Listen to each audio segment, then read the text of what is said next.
कभी आपने सोचा है कि पूजा का असली मकसद क्या है?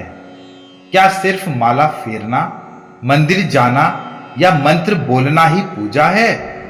या हमारी सोच, हमारा ज्ञान और हमारा कर्म भी भगवान तक पहुंचने का साधन हो सकता है? श्री कृष्ण गीता अध्याय 4 के श्लोक 31 से 35 में यही रहस्य खोलते हैं कि यज्ञ और ज्ञान का असली महत्व क्या है। आइए आज हम इसे गहराई से समझें और अपनी जिंदगी से जोड़ें। श्लोक नंबर 31 का अर्थ है कि जो लोग यज्ञ से बचा हुआ अमृत खाते हैं वे सनातन ब्रह्मा को प्राप्त करते हैं, परंतु जो यज्ञ नहीं करते उनके लिए यह लोक भी सुखद नहीं है। तो फिर दूसरा लोक मतलब मोक्ष कैसे मिलेगा? यहां यज्ञ का मतलब सिर्फ हवन से नहीं बल्कि हर निस्वार्थ कर्म से है। सोचिए, अगर कोई इंसान समाज, परिवार या खुद के विकास के लिए कुछ भी योगदान नहीं करता तो उसका जीवन कैसा होगा? आजकल बहुत लोग केवल लेने की सोच रखते हैं, पैसा, सुविधाएं, सम्मान, बट देने की सोच बहुत कम होती है। ऐसे जीवन में कभी सच्ची खुशी नहीं मिलती। जब हम दूसरों के लिए जीते हैं तब असली शांति और आनंद मिलता है। तो निस्वार्थ भाव से कर्म करना ही यज्ञ है। सिर्फ अपने लिए नहीं, दूसरों के लिए जीना भी असली पूजा है।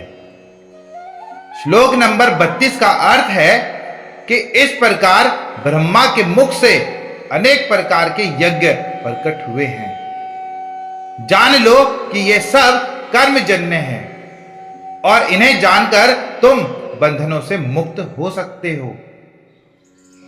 भगवान कह रहे हैं कि पूजा और यज्ञ के कई रूप हैं: सेवा, दान, ध्यान, ज्ञान, तपस्या।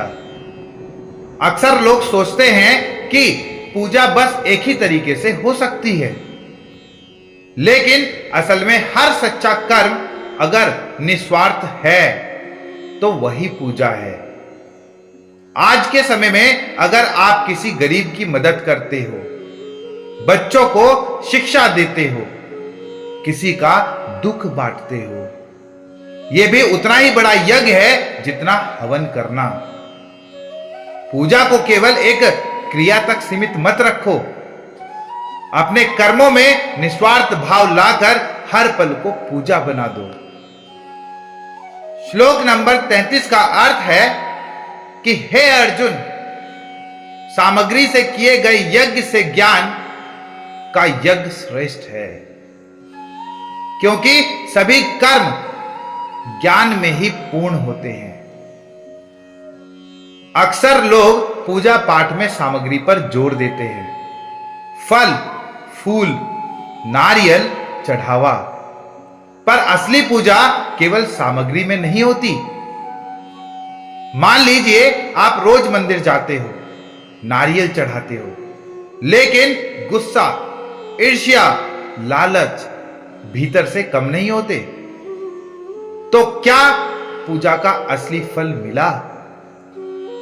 वहीं अगर आप गीता पढ़ते हो, ज्ञान लेते हो और उसे जीवन में उतारते हो तो आपका हर कर्म बदल जाएगा। नॉलेज हमें अंदर और बाहर दोनों से बदल देती है और यही भगवान को प्रिय है। भगवान के लिए सबसे बड़ा दान है ज्ञान और समझ। अगर ज्ञान है तो कर्म अपने आप पवित्र हो जाते हैं। श्लोक नंबर 34 का अर्थ है कि उस ज्ञान को पाने के लिए विनम्रता से झुको, सवाल करो और सेवा करो। फिर जो ज्ञानी और सत्यदर्शी है वे तुम्हें वह ज्ञान देंगे। यहां भगवान बता रहे हैं कि असली ज्ञान गुरुओं से मिलता है। पर आजकल लोग सोचते हैं कि गूगल देख लिया, किताब पढ़ ली, बस सब आ गया। लेकिन सच्चा ज्ञान तब आता है जब आप किसी अनुभवी व्यक्ति से उसकी संगति में सीखते हो। और सबसे जरूरी बात, गुरु से बहस नहीं बल्कि विनम्रता, सवाल और सेवा से ज्ञान लेना होता है। जैसे एक बच्चा माता पिता के प्रति खुला मन रखकर सीखता है, वैसे ही गुरु के सामने सीखना चाहिए। ज्ञान की खोज में अहंकार छोड़ो, विनम्र बनो। गुरु, शास्त्र और सेवा यही ज्ञान की चाबी हैं। श्लोक नंबर 35 का अर्थ है कि उस ज्ञान को पा लेने के बाद तुम फिर कभी मोह में नहीं फंसोगे और तुम सब प्राणियों को अपने आप में, मुझ में देख पाओगे। असली ज्ञान वही है जो अज्ञान और मोह को खत्म कर दे। आजकल इंसान जाति, धर्म, अमीरी, गरीबी, ऊंच नीच में उलझा हुआ है, पर जब असली ज्ञान मिलता है तो इंसान हर जीव में भगवान को देखता है। तब नफरत, तुलना, ईर्ष्या सब खत्म हो जाती है। सोचिए, अगर पूरी दुनिया ये दृष्टि पा ले तो युद्ध, झगड़े, हिंसा सब खत्म हो जाएंगे।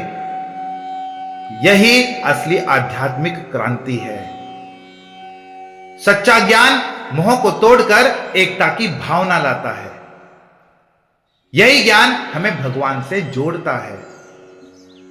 तो गीता के ये श्लोक बताते हैं कि पूजा केवल बाहरी नहीं बल्कि आंतरिक भी है। असली पूजा है निस्वार्थ कर्म, ज्ञान की साधना और हर जीव में भगवान को देखना। अगर हम ऐसा कर पाए तो हमारी जिंदगी खुद ही भगवान की भक्ति बन जाएगी। अगर आपको ये वीडियो अच्छी लगी हो तो कमेंट में लिखिए हर हर महादेव, जय श्री कृष्णा। और चलिए इस दिव्य वाइब्रेशन को पूरी दुनिया में फैलाते हैं। वीडियो को लाइक, शेयर और चैनल को सब्सक्राइब करना मत भूलिए।